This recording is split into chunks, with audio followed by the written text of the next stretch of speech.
Hi guys, good afternoon. I'm QV. Hi, I'm Pao. Hi, I'm Ken. Hi, I'm Hans. Hi, I'm Janelle. Hi, I'm Angel. Hi, I'm Gwyneth. And And And And we're we're we're Group Group Group Two. Two. Two. Two. your lecturers for today's gender and society discussion. But first, let's have our icebreaker. So I recommend that you pause this video right now to go and grab a piece of scratch paper and pen or pencil for a short activity before we begin. So, okay na guys? So today we will be playing word association. So for every word that is flashed on the screen, you will be given 10 seconds to write all of the adjectives or nouns or pronouns that come into your mind or you associate with that particular word. And remember to keep that piece of paper until the end of our discussion. Okay, so I hope that you now have your pens ready because we shall begin in 3, 2, 1. Sports.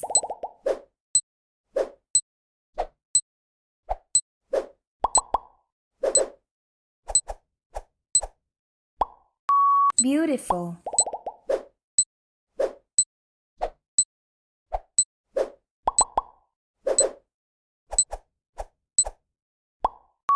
CEO.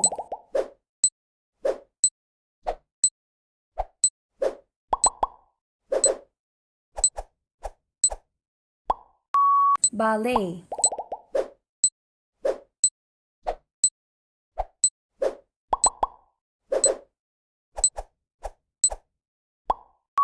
Homemaker.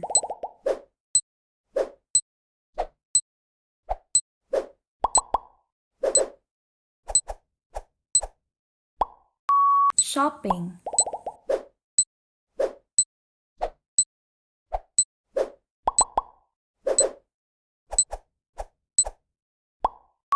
Politics.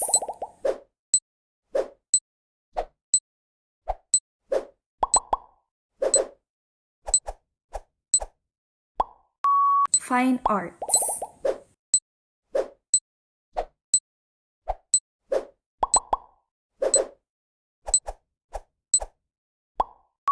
Police.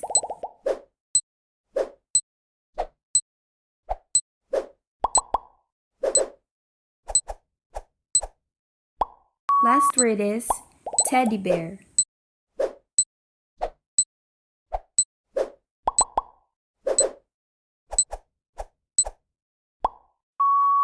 And we're done. You may now put down your pencils. Hi everyone, it's me, John. So the next thing that we're going to do is to unlock some difficult terms that you might find unfamiliar as we go through along with our discussion. Don't worry, we'll have it in the form of a game. So we called our game for Pics one word. The mechanics of the game is really simple. All you have to do is to figure out the word based on the picture shown to you. Don't worry because jumbled letters will also be given as a form of a hint. You'll be guessing a total of 10 words and in each word you'll be also given a total of 10 seconds to guess. So get those pencils and papers ready kaya mag-start na tayo in a while. Don't worry, it's really easy and I know you can answer this one. So good luck and God bless in answering.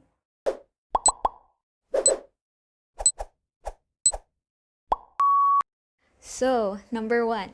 What is the word? You have 10 seconds.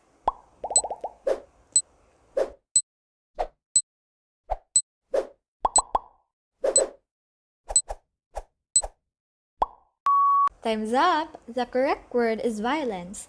It is defined as a behavior involving physical force intended to hurt, damage, or kill someone or something. Okay, next word. So, number 2. What is the word? You have 10 seconds.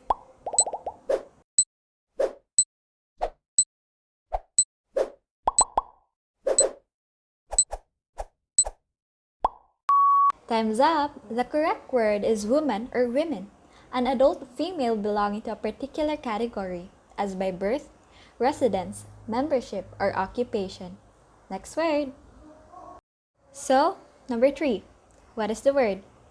You have 10 seconds.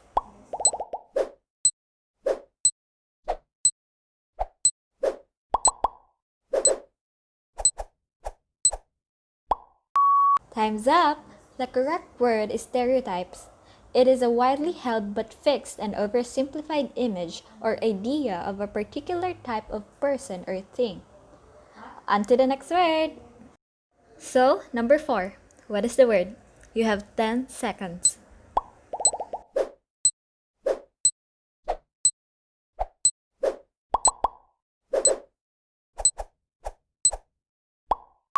Time's up! The correct word is patriarchy. It is a social system in which men hold the power and dominance. Next word! So, number 5. What is the word? You have 10 seconds.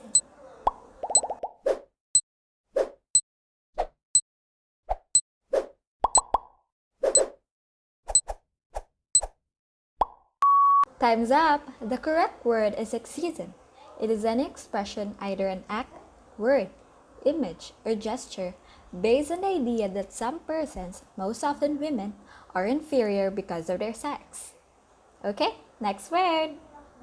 So, number 6. What is the word? You have 10 seconds.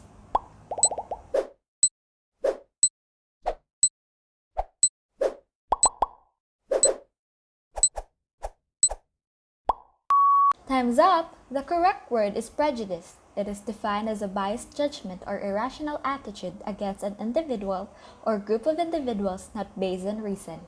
It may cause harm. Next word. Number 7.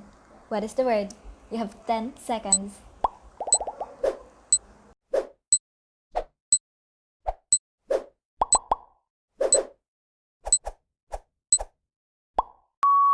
Time's up! The correct word is gender mainstreaming.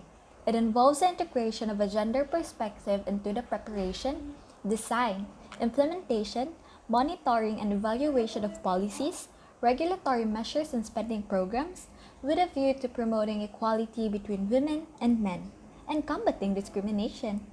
Next word. Number 8. What is the word? You have 10 seconds.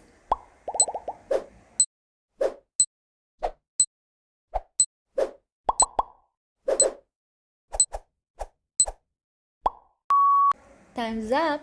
The correct word is gender equality. Gender equality entails the concept that all human beings, both men and women, are free to develop their personal abilities and make choices without the limitations set by stereotypes, rigid gender roles, or prejudices. Next word. Number 9. What is the word? You have 10 seconds.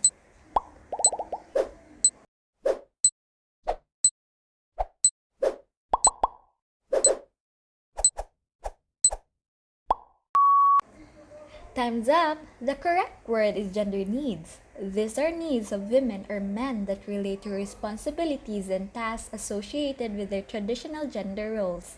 So, let's move on to the last and final word. Number 10. What is the word? You have 10 seconds.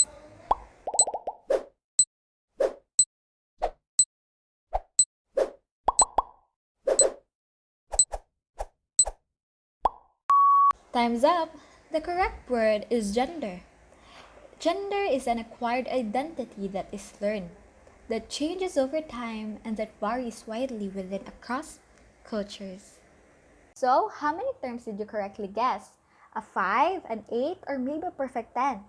Don't worry, you'll get to know more about them as we go through along with our discussion. So, let us proceed with our first topic with Pao. You got this, Pao? Okay, so I hope you had fun with our icebreaker and vocabulary games. Now let's formally start our discussion, which is Module 3, Gender-Related Issues. So here is our discussion overview. First, we're going to be tackling about gender bias, sexism, and misogyny. Next, masculinity and male privilege, and then gender-based violence, as well as gender interests and needs, and its following subtopics as seen on the screen. Before we can be able to understand sexism and misogyny, let's first talk about gender bias. So what is gender bias? So it is discrimination, or it can also be defined as this differentiating people as male and female on the basis of their gender or gender-based functions and treating them uniquely in the matter of social function, or treating them unjustly in the distribution of burdens and benefits in society. So basically, it's bias driven by the associations we already have on the roles of specific genders. And these mindsets will most likely be influenced by society and our own experiences. So according to Halilovic et al. 2017, the most prominent forms of gender bias are 1. Stereotype thinking about the nature and roles of women and men. Next is devaluing what is perceived as woman's work. And number 3, lack of knowledge of the social and economic realities of women's and men's lives. Next, let's try to get into why is there gender bias? Why does it exist? So at this point, we may think that gender bias comes from gender or our sex. It's because we already have preconceived notions about the strengths and weaknesses of a man and a woman. However, some scientists actually don't believe that sex corresponds to gender. Femininity and masculinity are actually social constructs or based on gender and society's beliefs on how a woman or man should act. And studies have shown that an individual's sense of being either male or female is predominantly determined by the way they are treated by others. So example, based on their external environment, children learn very quickly that boys and girls are different. They have their own colors, toys, abilities, and particular interests. So this development or assigning of gender roles leads us to the process called gender socialization. So what is gender socialization? It is the process by which individuals are taught how to socially behave in accordance with their assigned gender, which is assigned at birth based on their biological sex. And the book also defines it as the process of learning and internalizing culturally improved ways of thinking, feeling, and behaving. It starts as soon as one is born, and an example of this could be the use of colors in gender reveal parties, wherein a baby girl will get pink and a baby boy will get blue.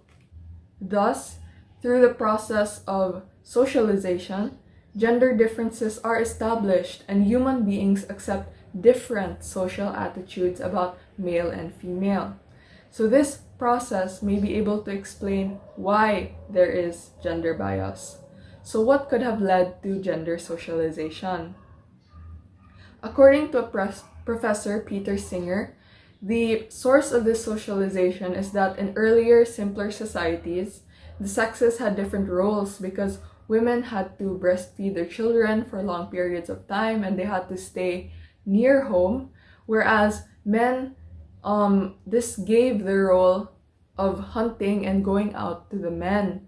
So as a result, females evolved to become a more social and emotional character, while males became tougher and more aggressive. So because physical strength and aggression were the ultimate forms of power in these simpler societies, male became dominant and females had to admit their domination and power. So the sex roles that exist today are, on this view, an inherited form based on these simpler circumstances.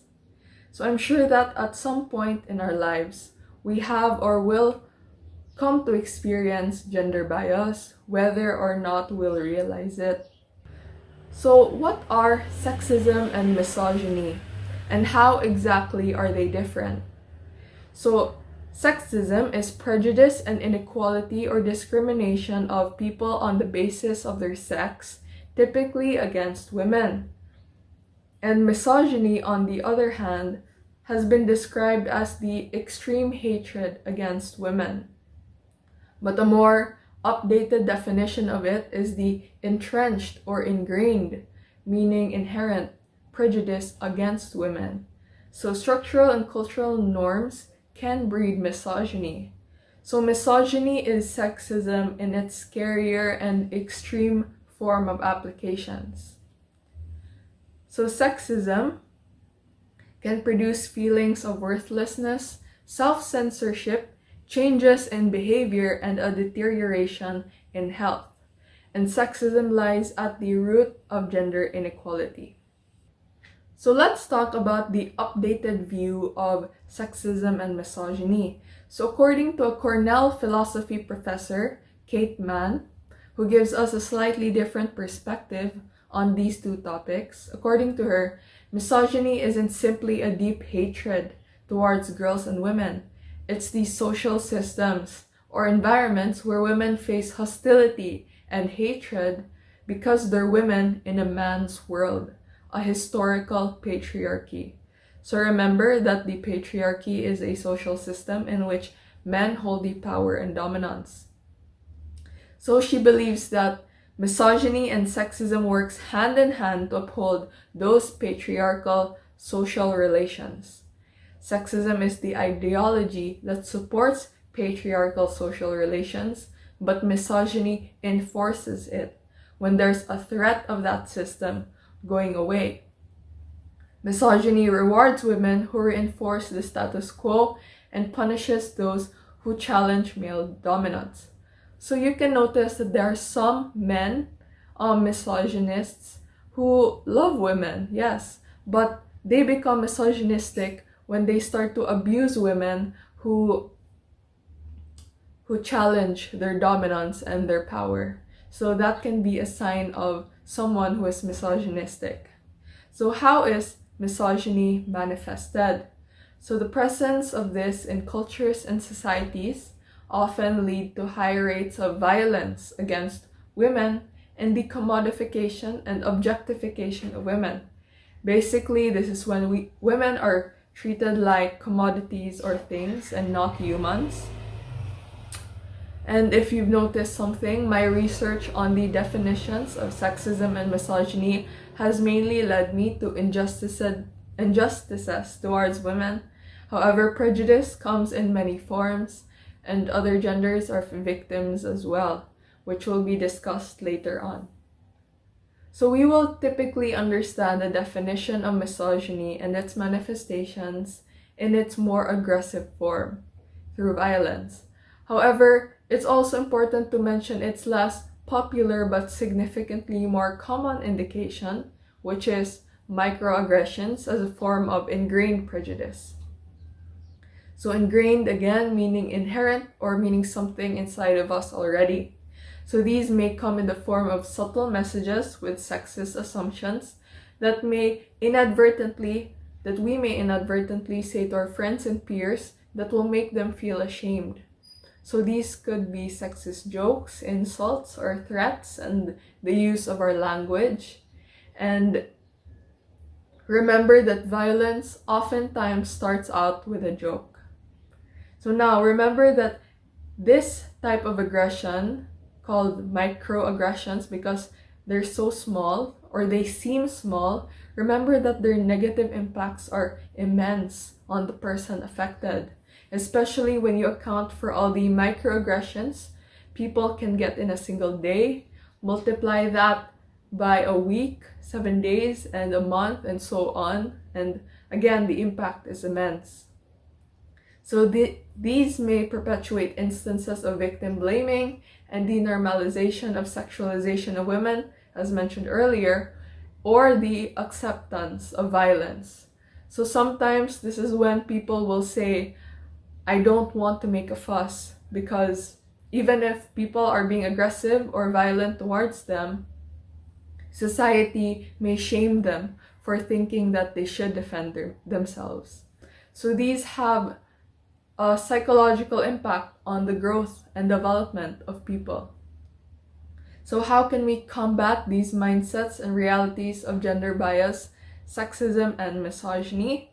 So first, we have to be aware, we have to be educated and to educate others, and we have to take action. So awareness, so we have to acknowledge that we may all have ingrained prejudice against people or genders, whether or not we like to admit it. And for education, this is much like awareness. We have to educate ourselves further on how else we have gender bias and how sexism and misogyny is manifested in our society and how it affects individuals. And we should try to educate others too, provided our beliefs don't harm others in the process, of course. And we have to take action.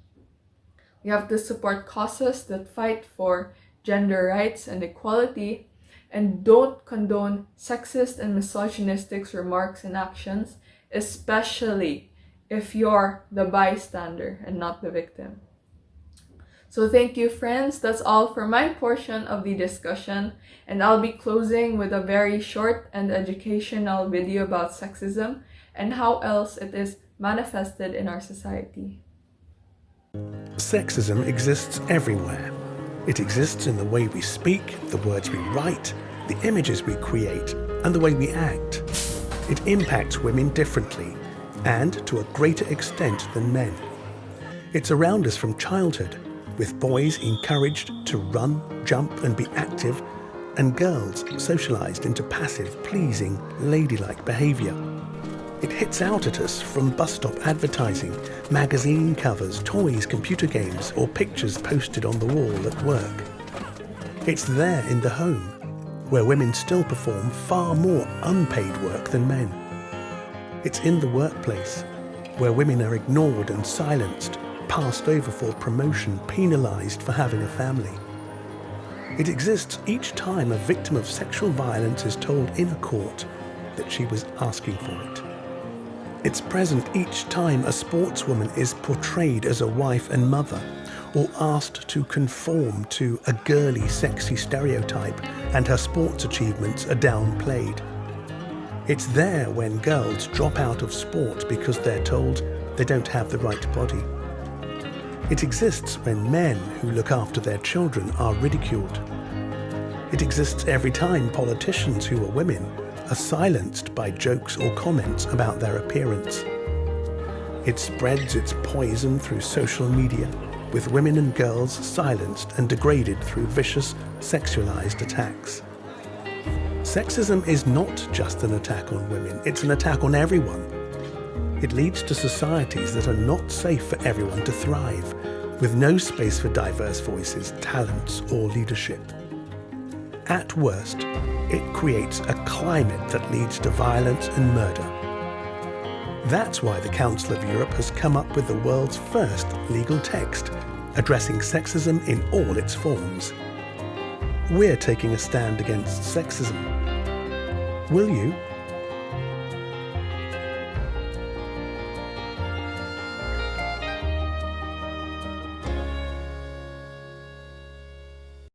Hi, my name is QV de la Casa, and my topic is about masculinity and male privilege. So before we delve into our topic, we first need to have a clear understanding of what we will be talking about.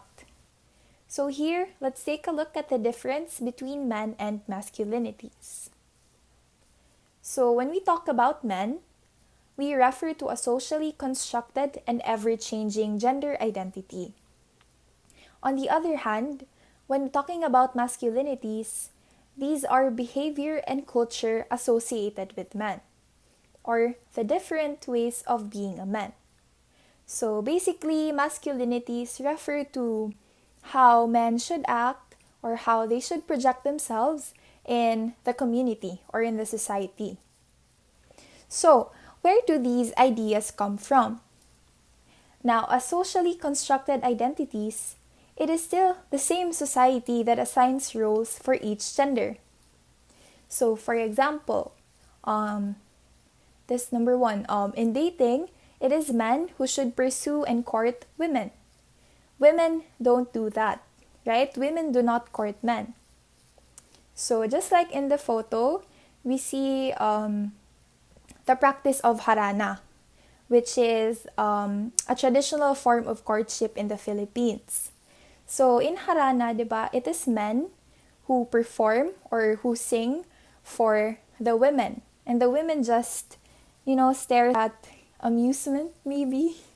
But yeah, so here we have a picture of a traditional type of courtship in the Philippines. So, another example. In wedding proposals, it is the guy that kneels down and proposes marriage. Girls never do that, right?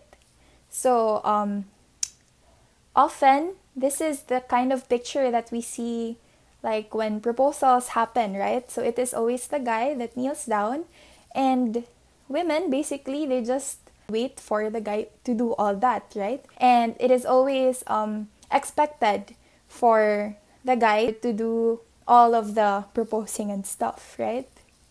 So, yeah, so that's what we commonly observe here in the Philippines. Now, you may think that these are of the old ways or that we are living in a modern world now and things generally have changed, like women can already court men. However, it is important to stress that the examples that I have just given are considered normative in a patriarchal society just like the Philippines. So for us to better understand this, we need to explore further and look back at how the culture of patriarchy started in the Philippines. So during the pre-Hispanic period, or during the pre-colonial period, the Philippines had a simple type of culture. So Filipinos were mainly concerned for agriculture or farming, where both men and women could participate in. And women were given importance and could even hold high characters in communities such as being healers, priestesses, and fight as warriors. Okay, so here we have an example. So we have a picture of the babaylan. So the babaylan or the healer was usually a woman. And when an occasion arises that a man would take this role, he needs to dress up as a woman. So when we hear about a babaylan or we come across the word babaylan, diba, we always associate it with a woman. This is because in the olden times, it was indeed usually a woman. And that was a time during the pre-colonial period when women were looked up to because of their wisdom and knowledge. However, when the Spanish arrived during the 16th century, they brought with them their own idea of what a woman is and where she is supposed to be placed in society. So with the spread of Catholic ideology and the conversion of many Filipinos, the role of the woman became attached to the home, to become obedient as a daughter, to be a good wife, to be a good mother. So from men and women being equal in society, women were turned into objects of suppression. And since then, the idea that man is the dominant gender and women are just subordinate to men has become prevalent in the society that we follow. Now, we go to male privilege. So, what exactly is it? Here we take a look at the definition. Male privilege is the idea that men are afforded unearned benefits, rights, and advantages in society. So these privileges are oftentimes invisible to men and can be difficult to notice because they are so normalized. Now, for us to better understand what male privilege is, I have listed some manifestations or examples of male privilege. Okay, so number 1, men can seek political office without having their gender be a part of their platform. So what does this mean? Here, as you can notice, we have 2 female politicians. It's Senator Pia Cayetano and Lauren Legarda. And both of these women campaign or advocate for women's rights, or they promote women and children empowerment.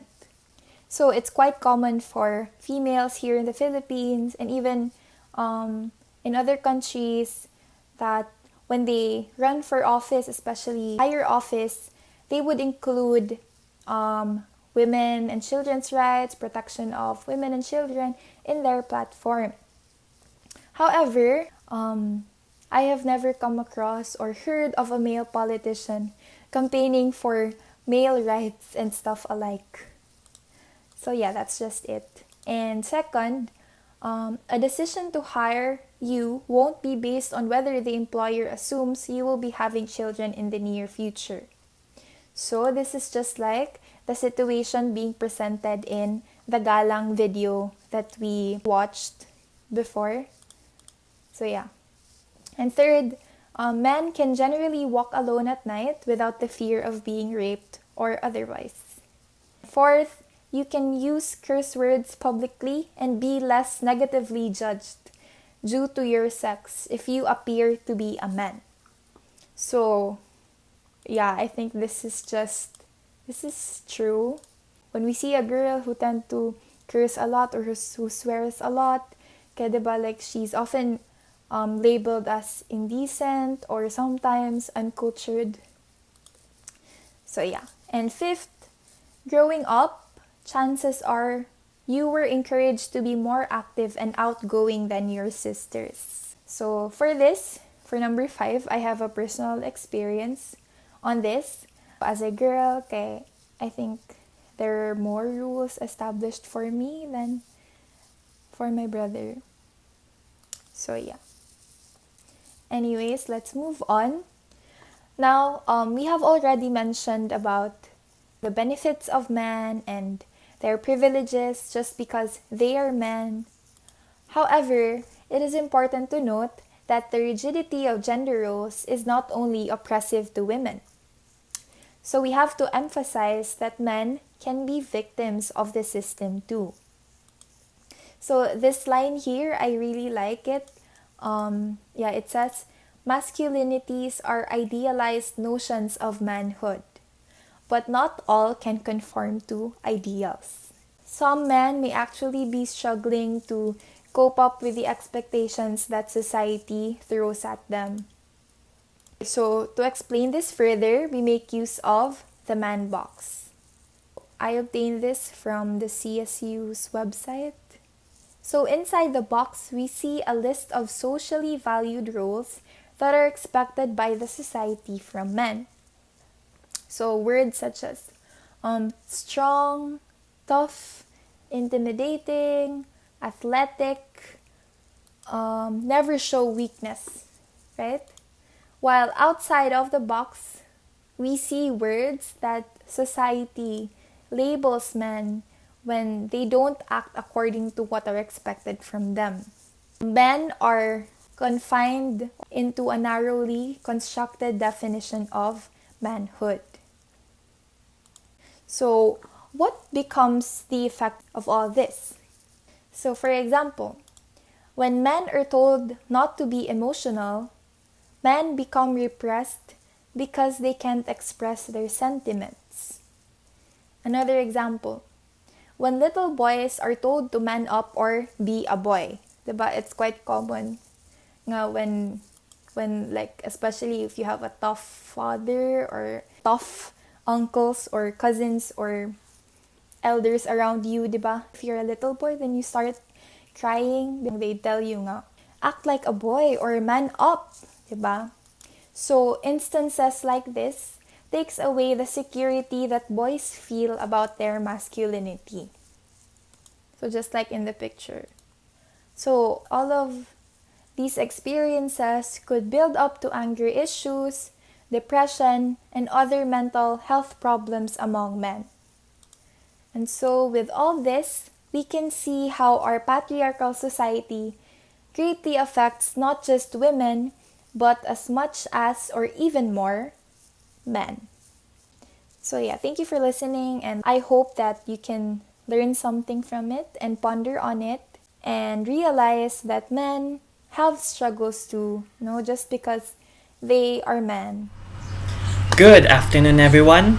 I am Jerard DESQUITADO, and today I will be discussing on gender-based violence and violence against women. What is gender-based violence? It is a type of violence that is directed at any individual based on his or her biological sex or gender identity. According to Asian Pacific Institute, it reflects on the idea that violence often serves to maintain structural gender inequalities and includes the victimization of women, girls, men, boys, and even the LGBTQ community. According to European Institute for Gender Equality, gender-based violence and violence against women are sometimes often used interchangeably, as it has been widely acknowledged that most gender-based violence is inflicted on women and girls by men. However, using the term gender-based is important as it highlights the fact that many forms of violence against women are rooted in power inequalities by women and men. So why is there a need to address this? Because GBV, or gender-based violence, is one of the most rising societal issues the world faces currently. It affects any one of the genders regardless of the geographical location, socioeconomic background, race, religion, sexuality, and or gender identity. Both women, men, and other types of genders experience gender-based violence, but the majority of victims are women and girls. GBV can manifest in many forms, and it is important that we identify what qualifies as gender-based violence. GBV can happen either in the public or the private environment, which includes kitchens, bedrooms, streets, markets, and basically anywhere we go. So according to Olivia Giovetti, 2015, there are 3 known causes of GBV. First is harmful gender norms.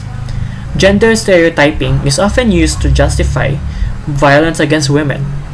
Cultural norms or traditions often dictate that men are aggressive, controlling, and dominant, whereas women are considered as docile, subservient, and rely on men as providers. Second is inequality. The unequal status of men and women is the primary cause of gender-based violence. This inequality includes beliefs that men should be economically dependent on men, and that women and children are under a man's possession and control. Lastly is war and conflict. During displacement, women may experience not only sexual exploitation and abuse, but also gender denial of access to basic services. These risks are all compounded by intersecting inequalities and vulnerabilities. So let's now proceed to online gender-based violence in the Philippines. Currently, in our modern society, digital, mobile, and social media have become indispensable to Filipinos' everyday lives.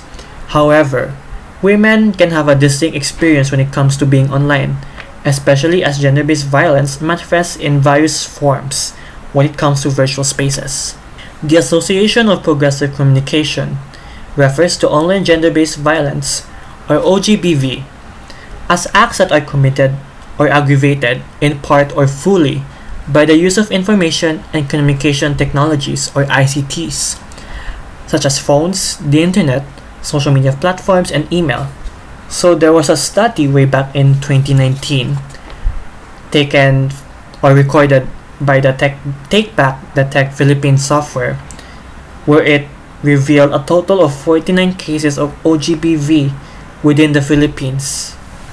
Among the offenses reported, these include the following: repeated harassment, taking photos or videos without consent, and dissemination of the victim's private information. Violence against men. Violence against men consists of violent acts that are disproportional or exclusively committed against men. Men are overrepresented as both victims and perpetrators of violence. So according to a 2002 World Health Organization, or WHO, report, the report affirmed that although women can be violent towards their male partners, it has an overwhelming burden that bores by women at the hands of men. So the notion that women are the ones who are always victimized tends to lead to the negligence or invisibility in which that male victims are also primary victims against violence or gender-based violence. In a piece written in the Philippine Daily Inquirer, The incidence of male abuse is on the rise, affecting 12 to 15 out of every 100 couples in the Philippines. Furthermore, policies and laws enacted in the PH in relation to domestic violence only recognizes women and children as potential victims of such acts, while men as perpetrators.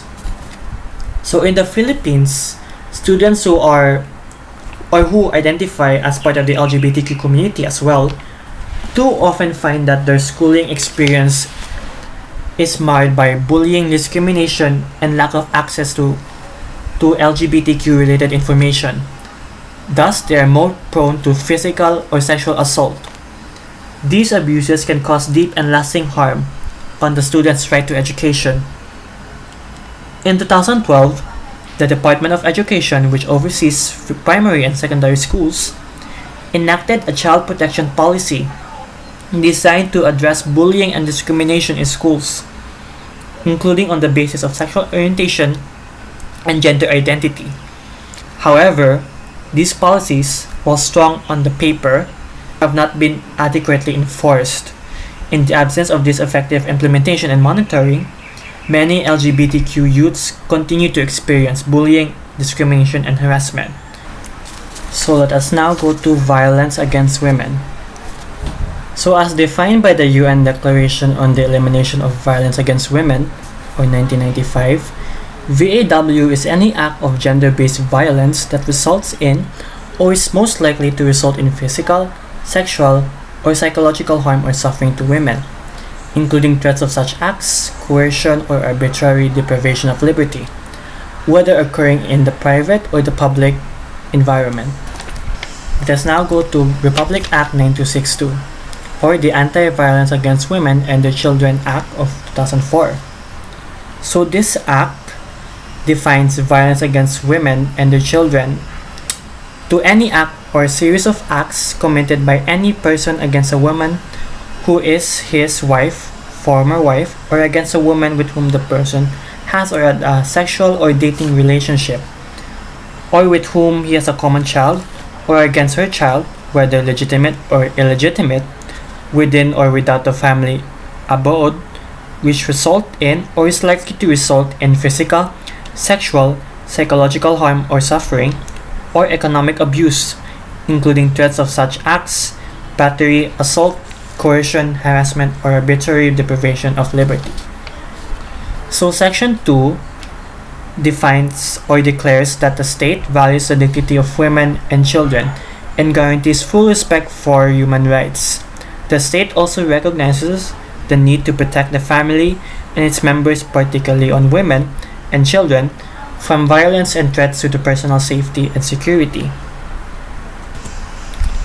So let us now proceed to forms of GBV, or gender-based violence, and violence against women, or VAW. So there are many forms of GBV that have been challenged as traditions in certain communities, but let us only go down into 6 forms. First is physical. So physical violence is any act attempting to cause or resulting in pain and or physical injury. As with all forms of violence, the main aim of the perpetrator is not only or may not always be to cause physical pain, but also to limit the other's self-determination. Physical violence sends a clear message to the victim from the perpetrator: I can do things to you that you do not want to happen. Such violence demonstrates differences of social power, or may intend to promote particular demands, sometimes very rarely through coercion. So the second form is sexual violence. Certain forms of sexual violence are related to a victim's personal limits and are more typical of the private sphere.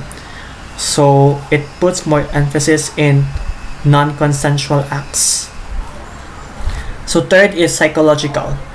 The main aim of the perpetrator is to hurt the integrity and dignity of that person or the victim. This includes isolation or confinement, withholding information, disinformation, and threatening behavior. Fourth form is socioeconomic. Typically, socioeconomic violence in the public sphere is both a cause and effect of dominant gender power relations.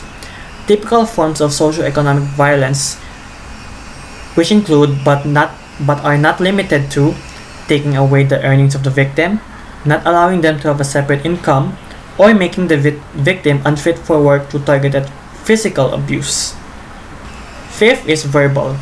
Verbal violence can include issues that are specific to a person, such as the background of the victim, their religion, culture, language, sexual orientation, and/or traditions. So 6 is the structural or institutional. It is also important to recognize that GBV and VAW may be normalized or reproduced due to structural inequalities, such as societal norms, attitudes, and stereotyping around gender generally and violence against women specifically. Therefore, it is important to acknowledge this type of form, which can be defined as a subordination of women in economic, social, and political life. Next, we go to the impacts of VAW. So first is VAW strikes the personhood of women. It does not only affect women's physical and reproductive health, but specifically their mental and emotional state. It has caused women to feel ashamed and to lose their self-esteem, and it has threatened their own personal security and space. Second is VAW limits human development. It jeopardizes women's health and curbs their capacity to participate in social development. Third is VAW further drains a country's financial resources. The Philippines spent an estimated 6 billion pesos in 2002 to treat VAW survivors. This amount covered the medical treatment of VAW injuries, psychological trauma, programs for survivors, maintenance of shelters, cost of legal and court proceedings, and the like. Last is VAW is an issue of governance. The state promotes good governance when it makes available effective remedies to eliminate VAW in the homes, in the communities, and the state. So how can we combat GBV and VAW? First is through education. Why? Because the first line of prevention is through education. Educating yourself and your friends about what GBV is, how it happens, and how to prevent it are the first steps in preventing it. Second is use your voice. Using social media platforms can help you connect to others outside your normal social circles, and it can help you address certain issues and certain topics about GBV and VAW, so that they can be more informed about this kind of situation we are experiencing right now. Third is funding women's full participation in civil society. Women who are active in civil society can be highly effective in influencing global, regional, and national treaties, agreements, and laws. More money needs to flow toward supporting women's active participation in civil society. Fourth is scaling up prevention efforts that address unequal gender power relations as a root cause of violence. Some programs have effectively structured participatory activities that guide the examination of gender norms and their relationship to power inequalities, violence, and other harmful behaviors. Fifth is bringing gender-based violence clinical services to lower-level health facilities. The provision of gender-based violence clinical services has focused on one-stop shops where all services are offered in one place. 6 is through addressing the needs of child survivors, including interventions to disrupt the gender-based violence cycle. Sometimes, children are also victims, but most likely they are witnesses to violence against their mothers. 7 is guidance. Developing guidance for building systems to eliminate gender-based violence. There is ample global guidance on how to address gender-based violence to certain sectors, such as health or to discrete actions, but we are missing practical guidance for building the whole system. And that is it for my discussion. Thank you very much, and now let us proceed to the next speaker. Hi guys, I'm Hans, and I'll be giving you a brief overview on gender interests and needs in development. From a well-known sociologist whose work focuses on the women's movement, gender interests are interests that are developed by men or women by virtue of their social positioning through gender attributes. It can be said that gender interests are created with respect to the social hierarchy that a certain gender occupies. This position is affected by the attributes or characteristics of that gender. Gender interests can also be called as prioritized gender concerns. Gender needs, meanwhile, are the means or methods by which these concerns may be satisfied. These needs may be classified into two, either practical gender needs or strategic gender needs, both of which will be elaborated by the next speakers. Both of these are needed for the survival and comfort of any gender in society. Thank you, and on to the next speaker.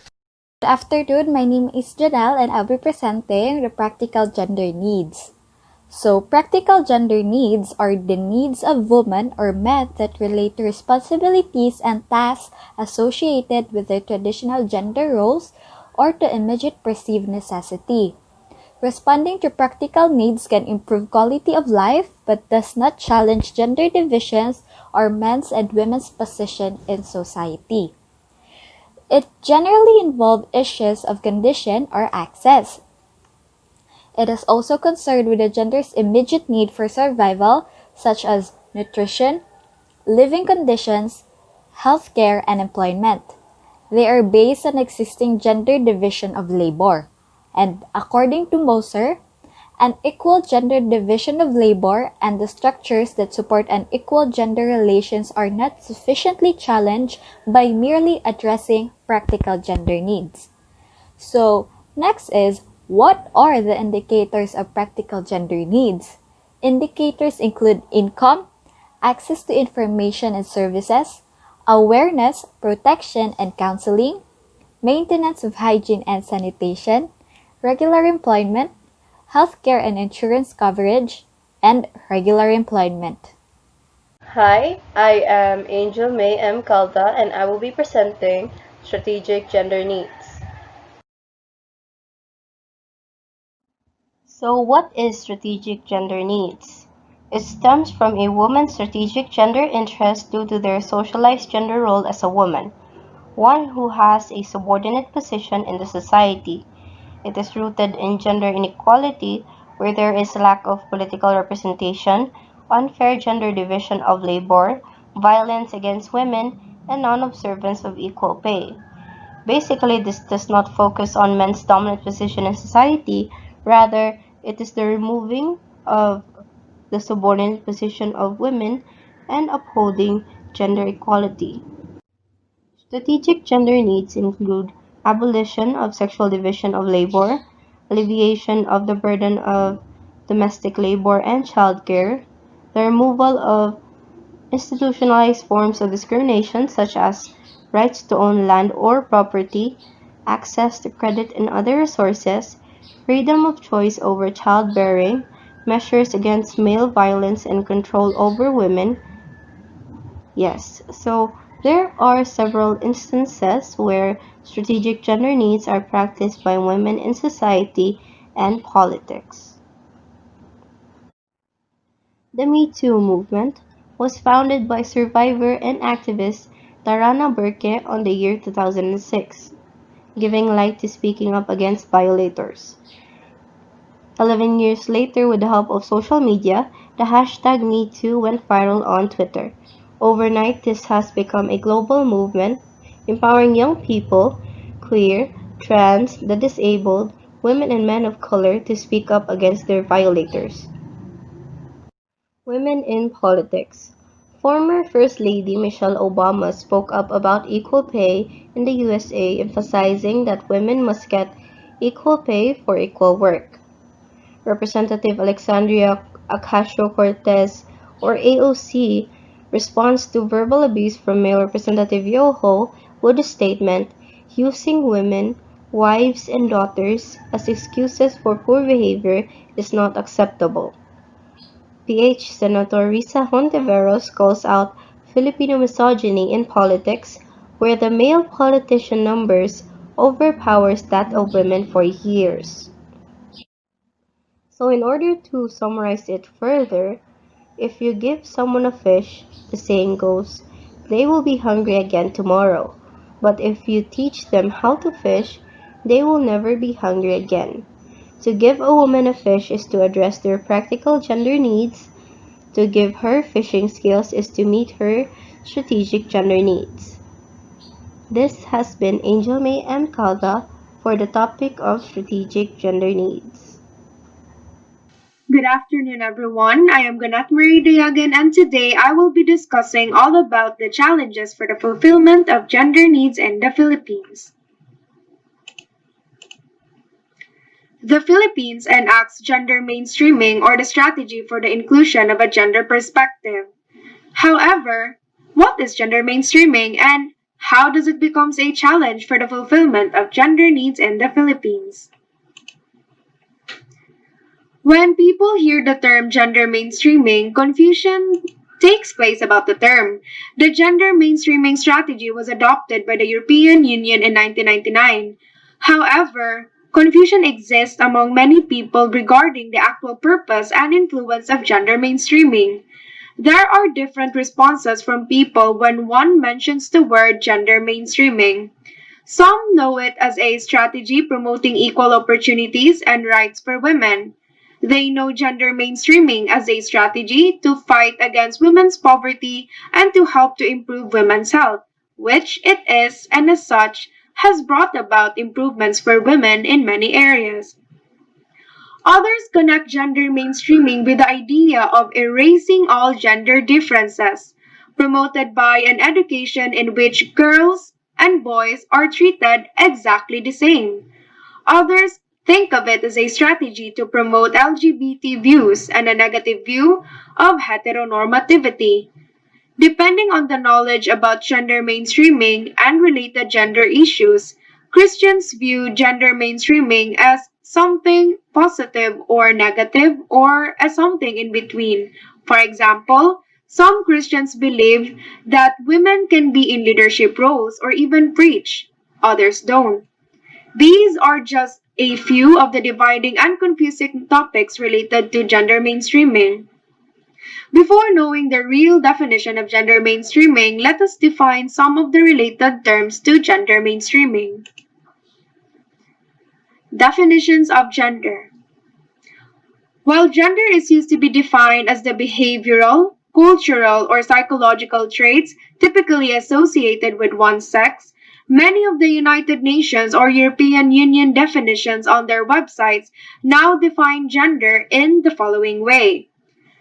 Gender refers to the array of socially constructed roles and relationships, personality traits, attitudes, behaviors, values, relative power, and influence that society ascribes to the two sexes on a differential basis. Whereas biological sex is determined by genetic and anatomical characteristics, gender is an acquired identity that is learned, that changes over time, and that varies widely within and across cultures. Gender is relational and refers not simply to women or men but to the relationship.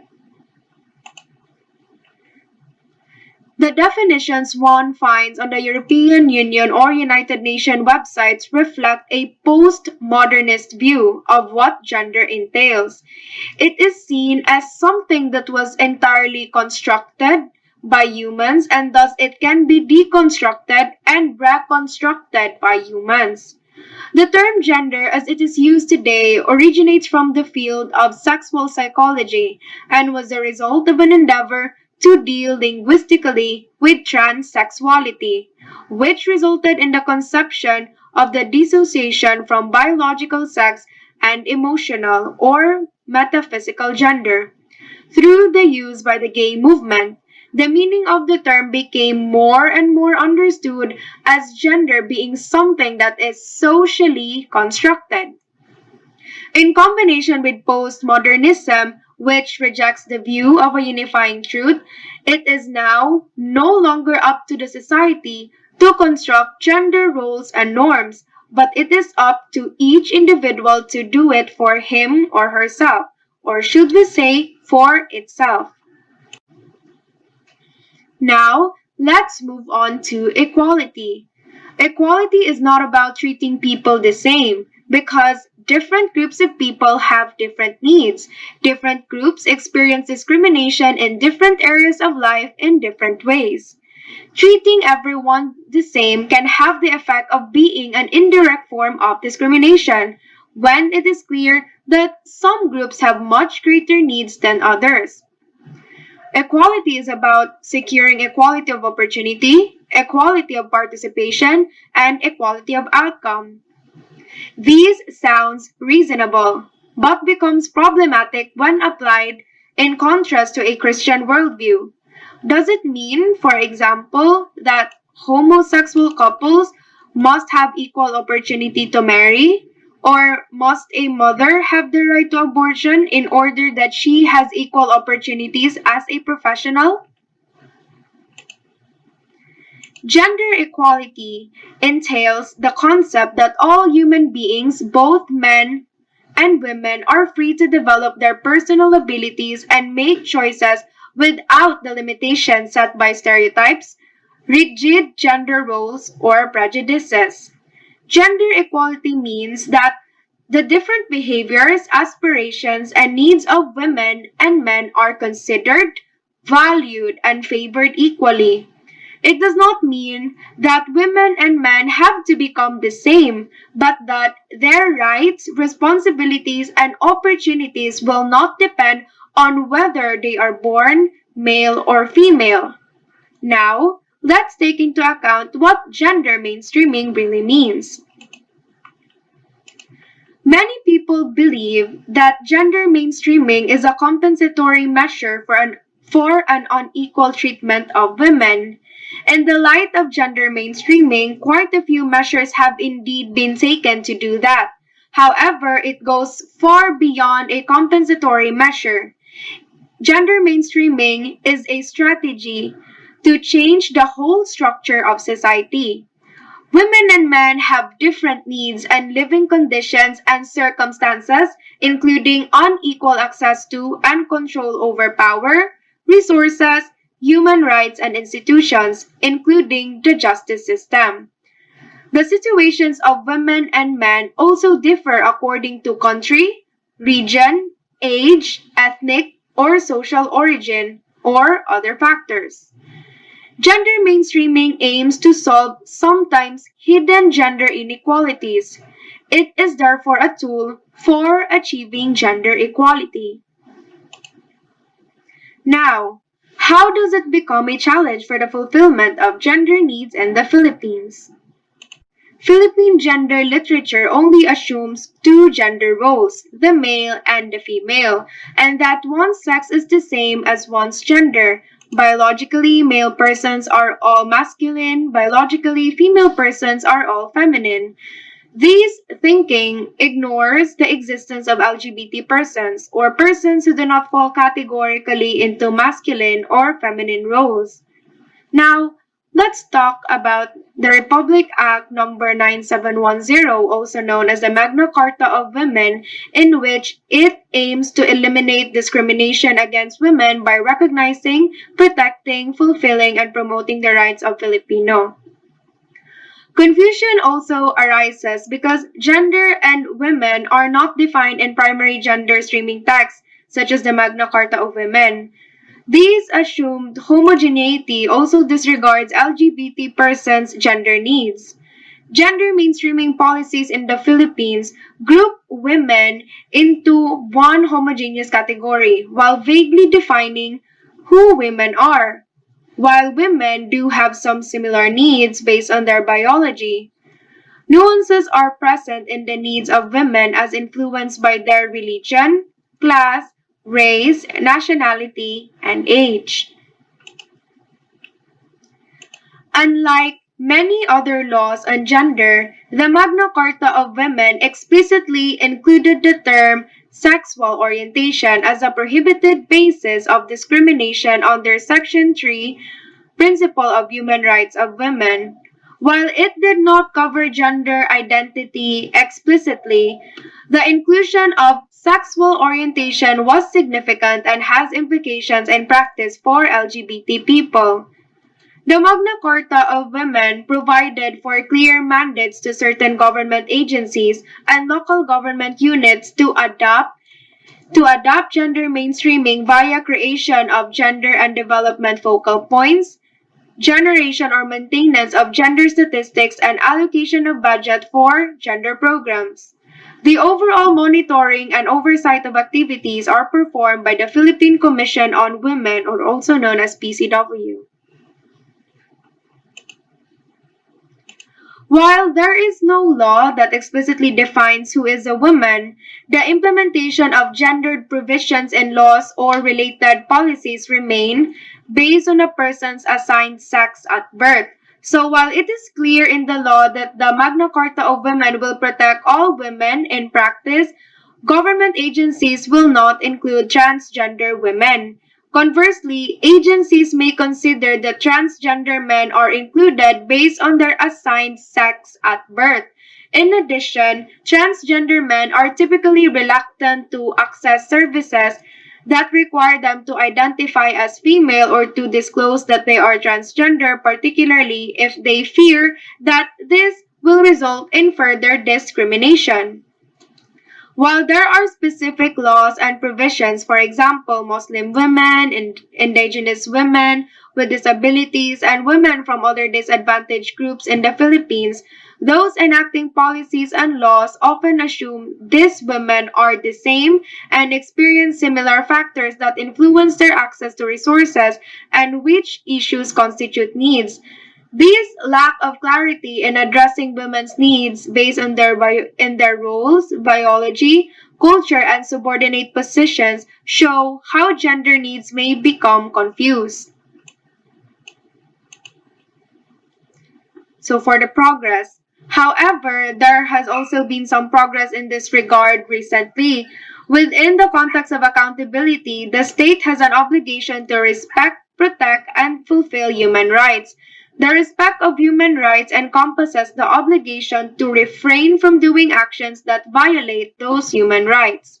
The 2016 Gender Ombud Guidelines explicitly state that the mandate of the Commission on Human Rights in this role includes investigating complaints from persons of diverse sexual orientation and gender identity and expression.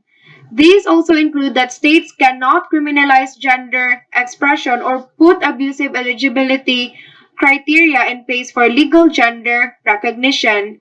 States also have positive obligation to protect people humans' rights, for example, against discriminatory practices, and also to fulfill them by putting all necessary legislative, budgetary, and other measures in place. So that is the last topic for Module 3, Gender-Related Issues. Here is the list of references and sources we used for each topic. For gender bias, sexism, and misogyny. For masculinity and male privilege. For gender-based violence and violence against women.